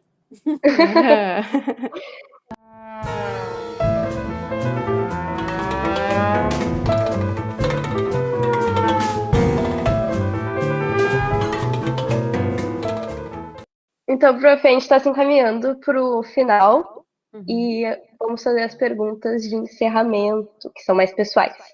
Então, o que te levou a fazer filosofia e, ao teu ver, qual que é o papel que a filosofia pode vir a cumprir na vida das pessoas? Ok. Bom, o que me levou a fazer filosofia, eu acho que é uma questão de assim, multifatores, né? E nessas horas, como tu disseste, a pergunta é pessoal, a gente tem que falar um pouco do nosso temperamento, né? Eu sempre tive um temperamento muito curioso e sempre gostei de ler, né? Na minha casa não tinha muito livro, tinha uma Barça, assim, meu pai gostava de ler gibi, minha mãe tinha alguns livros sobre arte, expressionismo e tal, que minha mãe pintava e tal. E eu adorava, o que eu tinha em casa eu lia, então eu lia a Barça que tinha em casa, eu gostava muito da Barça de anatomia, olha só. E aí a minha mãe, em algum momento, fez assinatura do, não sei, Globo Ciência e tal. Então, quando eu era criança, eu queria ser paleontóloga. Mas aí eu fiz o ensino médio com bolsa numa escola privada e eu tinha uma professora de química que era muito atenciosa. E eu não ia assim, eu ia muito bem em todas as disciplinas, com exceção de matemática e física, assim, química eu ia mais ou menos. E essa professora de química, a professora Sandra Viotti, um dia, a filha dela estava lendo O Mundo de Sofia, mas não sei, não estava terminando o livro, aí ela disse, eu acho que tu vai gostar desse livro, baixinha, leva para casa, vai ler. E aí eu li o livro e, a partir da leitura do Mundo de Sofia, eu devia ter 14 para 15 anos, eu fui para a biblioteca da escola e pedi, me dá os livros de filosofia que você tem aí, para a bibliotecária. Imaginar a cara da bibliotecária. E aí levei para casa, me lembro, um livro sobre Sócrates e um livro e um diálogo do Platão que eu, se não me engano, era o Fedro. Eu já não me lembro, tu vê, eu devia lembrar, né? Mas eu também me lembro que era difícil, sabe? Que o diálogo foi difícil, mas que o livro sobre a vida de Sócrates eu achei muito legal. E aí, assim, aí a minha professora de balé me emprestou, já quando eu estava para fazer o vestibular, eu não fiz vestibular, né? Aqui na UFSM, você sabe, eu sou formada aqui. Havia, um tempo atrás, um programa de ingresso ao ensino superior através das provas que eram feitas ao longo do ensino médio, né? Então, eu fiz provas no final do primeiro, do segundo e do terceiro ano. Quando chegou no segundo ano, eu estava entre fazer psicologia e filosofia, porque eu queria, sei lá, ajudar as pessoas. Eu queria fazer psicologia porque eu queria ajudar as pessoas. Sim. Eu vim para Santa Maria na Feira das Profissões, que hoje em dia é o Descubra UFSM, né? E aí eu conheci algumas colegas que depois vieram a ser minhas veteranas, e eu conheci o professor Ronai, né? Naquele dia, eu me lembro que a gente não conversou, mas ele estava olhando eu conversando com as meninas, assim, e tal, e achei muito legal, assim, me lembro que até escrevi uma carta para a Franciele, escrevi uma carta endereçada ao departamento depois para dizer que eu estava a fim de fazer filosofia e tal, então era isso, era entre fazer psicologia e filosofia. Aí a minha professora de balé me emprestou, assim falou Zaratustra, porque ela falou assim, já que tu vai querer fazer filosofia, então lê esse livro aqui. Aí eu achei super difícil, não entendi nada. Eu já ia falar, meu Deus, você tem que entender primeiro. Foi um começo com Nietzsche, depois só fui ler uns 5 anos depois, assim. Graças ao professor Robson, que nos fez a genealogia da moral. Aí eu decidi fazer filosofia de modo muito pragmático, porque eu achava que eu não ia passar em psicologia. Eu achava que eu não ia ter pontuação para passar em psicologia. Eu falei, quer saber? Eu gosto mesmo de ler, eu gosto dessas coisas aqui, eu vou fazer. Aí vim, com 17 anos, eu vim para Santa Maria fazer filosofia e adorei, né? Embora tenha ficado muito preocupado com as aulas de lógica, porque meu professor era um professor argentino, não entendia muito bem o que ele falava, o portunhol dele era algo. E eu pensei, meu Deus, eu sempre fui mal em matemática, agora eu vim para filosofia e tem esse negócio aqui. Mas aí eu tive um professor muito bom, né? Meu professor era muito bom, ele percebeu. Vejam, gurias, tem uma constante aí, né? Que é os olhares das professoras primeiro e do professor, né? A atenção que os professores tiveram para comigo, quer dizer, minha professora de química que me emprestou um livro, minha professora de balé que me estimulou, o meu professor de lógica que, vendo que eu tinha dificuldades, tentou ir lá e explorar em mim o que tinha de melhor, que era o fato de que ele viu, ele percebeu, e ele me disse isso um dia, que eu tinha facilidade de explicar para os meus colegas o que a gente estava aprendendo. Ele disse, eu acho que você deveria apostar nisso. Aí um dia uma colega minha veio e disse, tu pode me dar uma aula particular? Eu falei, posso, claro. Quem é estudante do primeiro semestre que não precisa de um dinheirinho, né? E assim foi, sabe? Aí eu acabei tirando 10 em lógica e no ano seguinte eu tive bolsa e aí foi, assim, sabe? Então, o que me levou a fazer filosofia foi, eu diria, a minha curiosidade intelectual por coisas difíceis e o coisa pragmático que né, que eu achava que eu não ia passar em psicologia. Depois eu cheguei até a considerar ir para psicologia, mas um professor meu me dissuadiu e disse, não, mas tu pode estudar psicologia aqui na filosofia, fica com a gente. Aí eu fiquei. E a outra, mas assim, durante a graduação, eu fui fazer disciplinas na psicologia, no direito, no teatro. Vocês veem que realmente pessoa curiosa. O papel que a filosofia pode cumprir na vida das pessoas, aí a resposta vai ser de novo a mesma de antes, né, gurias? Depende. Tudo na vida. Depende do que a gente entende por filosofia nessa pergunta, né?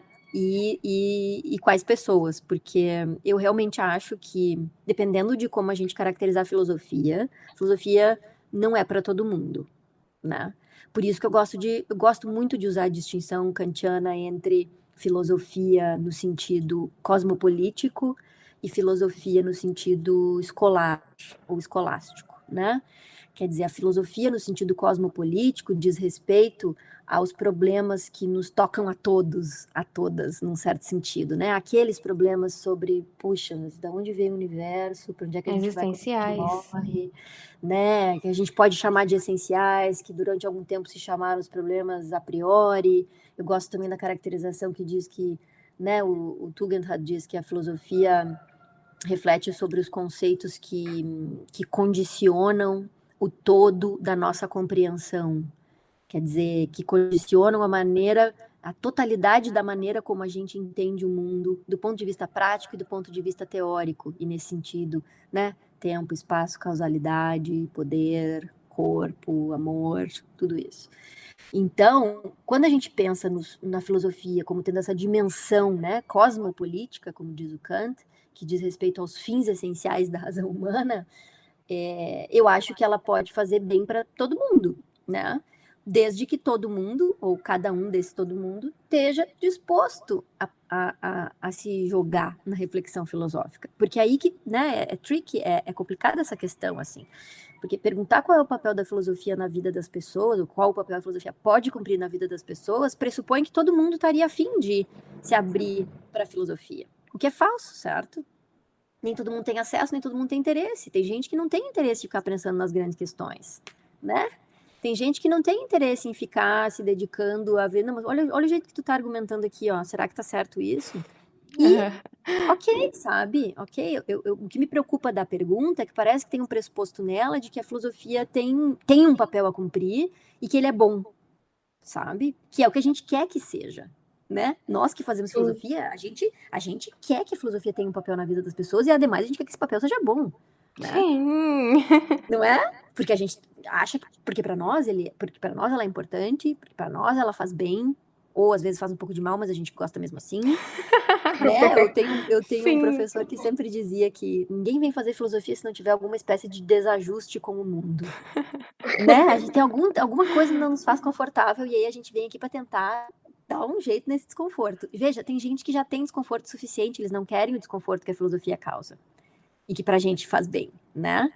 Então, nesse sentido, mas para não dar uma resposta negativa, eu diria assim, potencialmente a filosofia tem a oferecer para todo mundo ferramentas para pensar para pensar na própria maneira de entender o mundo. A metáfora que eu gosto de usar quando eu estou dando curso de introdução dava, né, cursos de introdução no ensino médio, pensar na metáfora do óculos, né? É como se cada um de nós vestisse alguns óculos, os óculos têm algo em comum por serem óculos ou lentes, mas cada um o seu.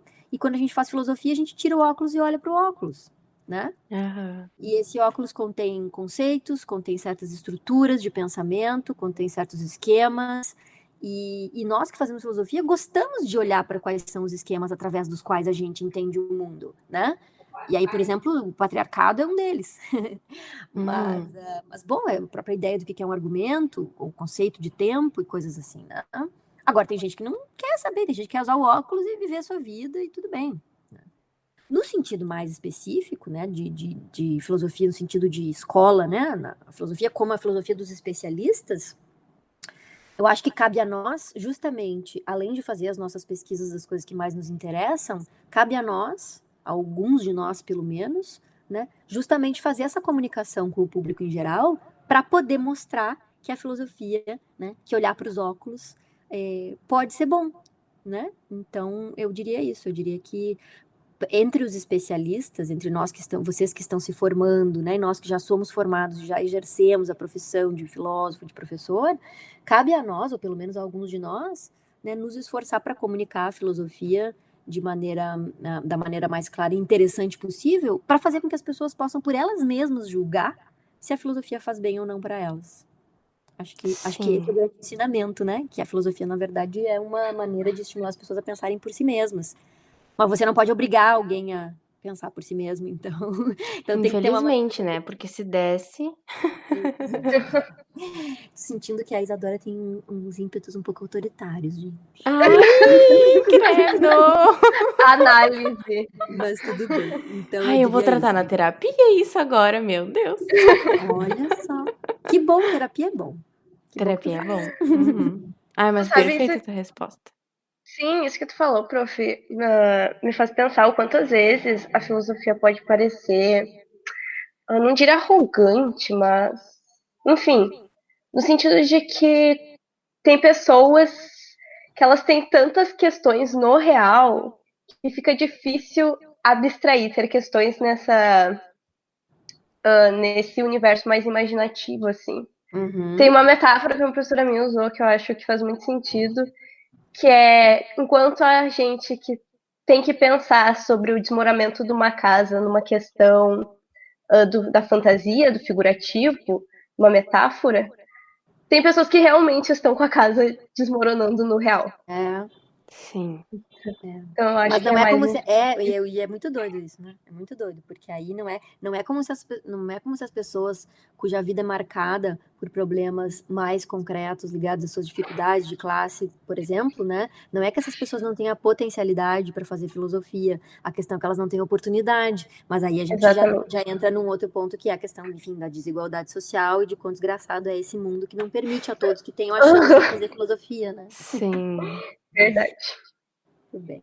Isso. Nossa, mas eu adorei conversar contigo. Nossa, Bom, sério, Isadora, tô também Eu gostei. também foi ótimo. Que bom. muito Espero bom. que os nossos ouvintes gostem também da nossa conversa. Para mim foi um prazer. E se não gostarem, aquelas... Não, lá vem. Se não gostarem, não gostaram. Tudo bem, ok. Ai, mas muito obrigada, Gisele, por agradeço, conversar com a gente. gente. A gente Vida vai te longa deixar todavia. almoçar agora. Vamos lá, então. Tchau, tchau, prof. Beijo, Tchau, tchau, tchau. tchau.